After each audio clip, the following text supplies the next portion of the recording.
the names of God, because sometimes that becomes a reason for conflict among religious people. Very interesting, one will say that, well, God is not called Allah. God is called God, and God is simply somebody's language. The word sound, or God is simply somebody's language.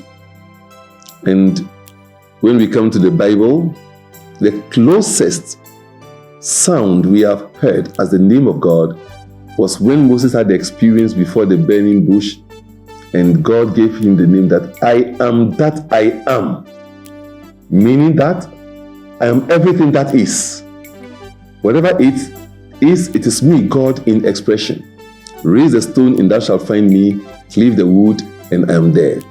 But like the Africans do, naming God by God's attributes or expression, we have many names of God in the Bible based on people's experiences with God. So the names of God come from people's experiences, and they must not be limited to the names that we have heard in the Bible. Someone's experience, for example, Moses built an altar and called the altar Jehovah Nissi, which means the Lord is my banner. It was when he went through some challenge and he experienced the protective power of God, he said, Jehovah Nissi, God is my banner. And of course, you can connect to that archetypal frequency of God being your banner by also pronouncing Jehovah Nissi. We have others. Gideon built an altar to the Lord and then named it Yahweh Shalom, which means the Lord of peace. And then other names such as Elohi Selichot, God of forgiveness.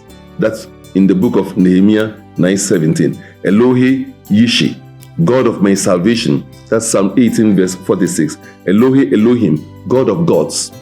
And then in Deuteronomy 10:17, Elohim, God of strength and power. And also the name El Shaddai, which you might have heard a few times, Yahweh, Jehovah, Adonai, just to mention a few. That all these names are given to God according to people's experience of God's salvation power, protection experience, when they got a certain awakening or awareness of God's kindness, generosity of life. And you can have your own holy names of God. Whenever you go through some miraculous experience, it's useful to name it. Capture the whole feeling, that's how it looks like, smells, tastes, sounds, the texture, and then give it a name. So that anytime you mention that name, it reconnects you to that miracle frequency that happened in your life. That's the way to go.